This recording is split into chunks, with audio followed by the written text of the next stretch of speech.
Mike and Tom are registered with Stewart Partners Global Advisory LLC. Common Sense Finance with Mike Wiginton and Tom Farrell of HL Wiginton Capital Management, an independent investment and financial planning firm in downtown Jasper. Mike is a chartered financial analyst charter holder, and Tom is a certified financial planner professional. They are here to discuss and give their thoughts on current financial and economic matters. Now, with Common Sense Finance, here are Mike and Tom.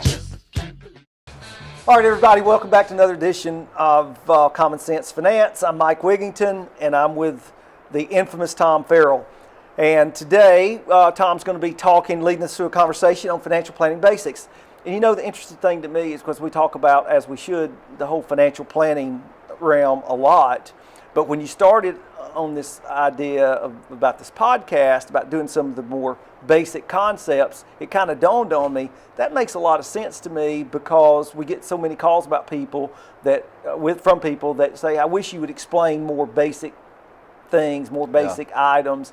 And when you started on the with your outline on the podcast, you showed it to me. I think that's really good. So with that said, take it away. Yeah, well, we talk about financial planning a lot around here, but we don't always go into all the components of the financial planning.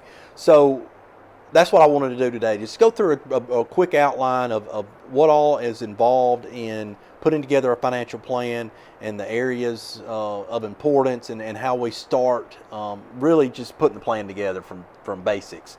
So the first thing you want to do if you're looking at your finance and you're getting serious about doing a financial plan is you need to have a budget. You need to take a look at your personal cash flow statement and see where, hey, you can probably cut back here or there and save some money. You know, I've never gone through this exercise with anybody that didn't come back and say, you know, man, I couldn't believe I was spending all that money in this area or that area. You know, I could be saving a whole lot more money. Yeah, that's absolutely right. And I know you're going to get into saving for retirement a little, on down the list here. But you know, when folks tell us that, we tell them, hey, the threshold, you ought to be saving 10% of your gross, putting it away. And as I don't know if I can do that. You know, my first thought, and I say it often, is that have you done a budget? Because same way, I've never not found slack.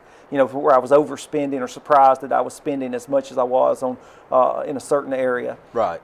So, yeah. Important. So, budget, you got to start out with that. See where your money's going. The next thing is going to be life insurance. This is kind of the foundation for any financial plan. Do you have enough life insurance? Have you done a needs assessment to see, okay, if something were to happen to me, what I want, for my family financially?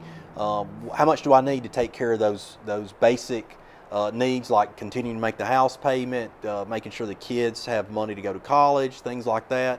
And then you really need to look at, what's the best type of insurance for me? And we won't go into all the different kind of insurance, life insurance here, because it would be a really long segment. But the two basic kinds, term insurance and whole life insurance. And for most people, term insurance is going to cover and take care of what you need, because for most people, the need for life insurance is going to cover something that has a finite end. Your mortgage, getting your kids through college. Hopefully, they get through at 23 or 24, and then they're not 28 or 29 before they finish.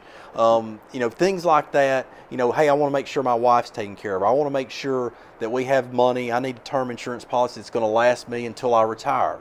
Because usually by the time you retire, hopefully you don't need life insurance anymore. You have enough money saved up to where if something happened to you, your family would be okay. And the two things you make me think of those two elements is, one, I don't know that I've ever spoken with any of our clients when they bring up insurance to us that have done a thorough, very straightforward needs analysis on their insurance. Right. Number one.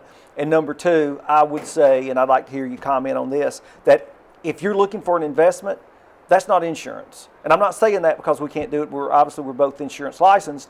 I'm just saying that investment vehicle is separate from insurance. Yeah, I mean, life insurance, even the kind that builds cash value, is not an investment.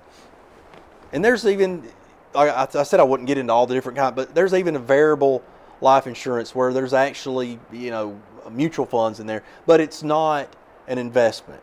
If you're looking for an investment and you need life insurance, your best bet is, in most cases, buy term insurance. It's going to be a lot less expensive, and then take the difference that you would have been paying into that whole life policy and invest it. Yep. So, so you've got your budget, you've got your life insurance needs taken care of. The next thing you need to look at is your emergency fund. Do you have 3 to 6 months? That's kind of the general rule of thumb. Now, if you're a 2-income family and you both have good stable jobs, and the probability of you losing your job is low, then 3 months is probably going to be plenty for you as far as emergency funds. If you are a worker that you may go a couple months in between projects, and it's a little bit more unpredictable, you may want to have a year or more of living expenses put back in an emergency fund. When we talk about that, we're talking about a savings account or a mutual fund, something that's liquid, that doesn't fluctuate, that you can get to real quickly. Now on the cash, and you said mutual fund, you're talking about a money market type fund. Yeah, right? money market. Did I just say mutual fund? Yeah, I mean, but money markets are actually a form of They funds, are, but mutual yeah, funds, it's a money market fund, which is a cash equivalent, That's which is right. where you want your emergency fund to be housed. So once you've got that taken care of, then you can start putting money back for retirement. Most everybody has an opportunity to use some form of a retirement account. When we say retirement account, we're talking about a 401k through your work, or some other kind of retirement plan through your work, or an IRA. So once you get to the point where you have your basic needs covered, start putting money into the retirement plan and saving for retirement. And like you said earlier, you want to shoot for at least 10% of your gross income going into that retirement plan. Then once you have that taken care of, if you have kids that you want to try to help get through college, starting to do some college planning, and we did a whole podcast on college saving strategies, so you can refer back to that for our take on the best ways to do that. And then once you get close to retirement, you don't want to wait until the day before. Once you get close to retirement, you want to look at transitioning from, hey, I'm accumulating money to retire on, now I'm going to start taking distributions out of that. So years before you get ready to retire, you need to start figuring out what's your transition plan to start paying yourself. And their financial plan that they should have should be the roadmap. Absolutely. That financial plan has changed over the years. But that financial plan will be the roadmap going from accumulation to distribution. Yes, absolutely. And then the last thing, and again, this is not something you want to wait until right before you die to do. This is something that's an ongoing thing, is your estate plan. Making sure your will's up to date. Is very simple and inexpensive to set a will up, and then make sure all your accounts are titled properly. You can take care of most issues, estate planning issues, by doing those two basic things. It's a lot, and absolutely a lot of the issues would come in, and that's basic estate planning 101 is with the titling, That's right. and of course with the wills. So. And as always, all of these steps that you need to take in your financial plan, anytime there's a change in your family situation, your financial situation, you need to update your financial plan as you go along. Absolutely. All right. Well, that's the last word. We'll end it there and say thanks for being with us, and we'll see you next time.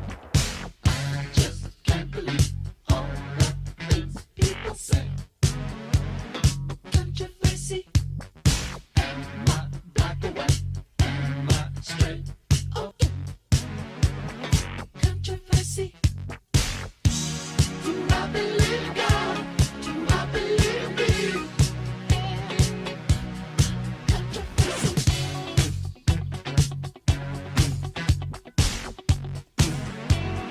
Controversy.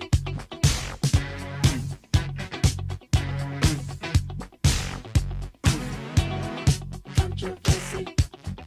I can't understand